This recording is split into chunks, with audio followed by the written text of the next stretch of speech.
Breaking news is coming in right now. Speculation is rife after Yediyurappa is now known not to attend Prime Minister's event. Remember, the Prime Minister is in Karnataka's Hubballi today. He will be inaugurating the National Youth Festival in Hubballi. And what we are learning from our sources is that senior leader from the state of Karnataka, BS Yediyurappa, has not been extended an invite. Now, the BJP says this is because of protocol. This is not a party's political event. This is a government event, and hence that invite has not been extended to BS Yediyurappa. The same goes for Jagdish Shettar as well, who has not been extended an invite for this program, which will be attended by Prime Minister Narendra Modi. So there's a lot of speculation as to whether things are well between BS Yediyurappa and the party. Remember, very recently BS Yediyurappa also skipped Amit Shah's program in Mandya in Karnataka. This is where, in fact, Yediyurappa comes from. At that time, it was said that he was not in the country, because of which he couldn't attend the event. My colleague Nagarjan Dwarkanath is now joining me live on this. Nagarjan, is all not well between the BJP and BS Yediyurappa? Well, that seems the message by both the parties.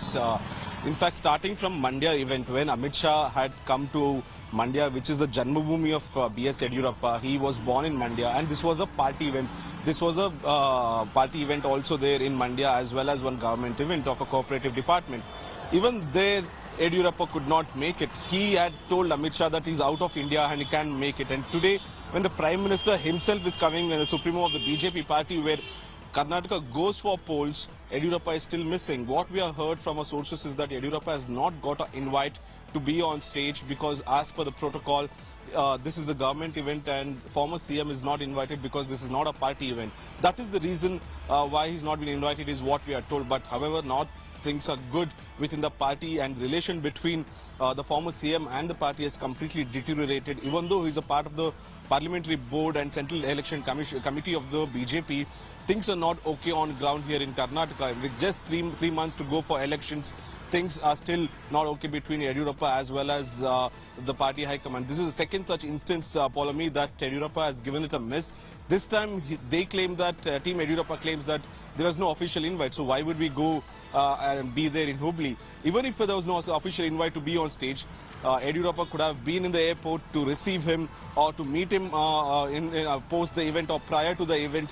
There's a roadshow that is happening where the Prime Minister will meet people of the Dharwad and Hubballi here for a stretch of 3 kilometers, 4 kilometers. He could have been a part of that. He could have been in the convoy, but none of this is happening.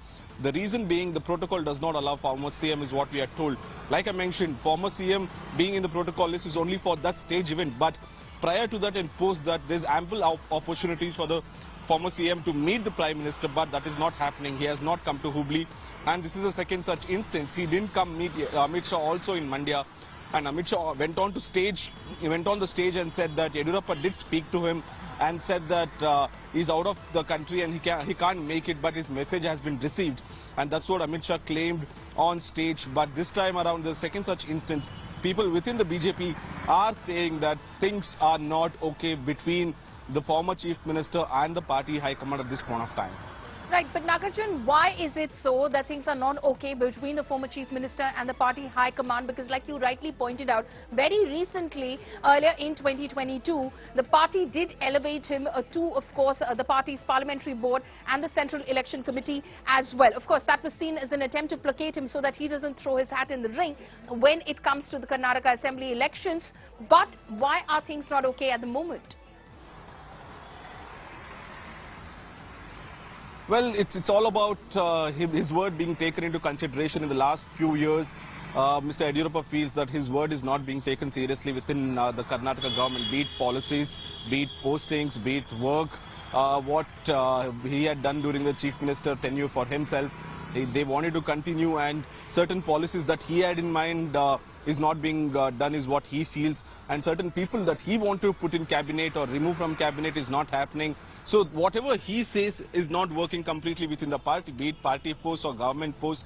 Things are not being considered. That the words that come out of Yediyurappa's mouth is what Team Yediyurappa feels, and that's why that they feel that he's completely sidelined. And also another reason for him being moved to completely Delhi politics is that central politics is that the farther away he's from Karnataka politics, it is better for Karnataka is what the High Command feels. So they feel that Mr. Yediyurappa is being sidelined at this point of time by the party High Command and not being considered in any of the Karnataka political situations at this point of time here in Karnataka. And that's the reason why they feel Mr. Yediyurappa is being sidelined. He also is hitting back saying, I built the party for the last 50 years or 40 years in Karnataka.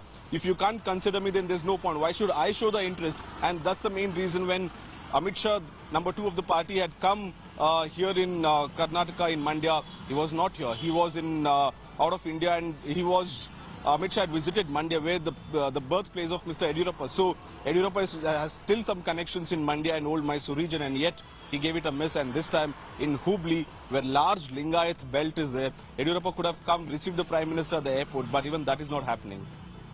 Remains to be seen, Nagarjun, how detrimental this could prove for the Bharatiya Janata Party going into those very crucial Karnataka Assembly elections later this year. Nagarjun Dwarkanath, thank you so much for joining us with all of those details.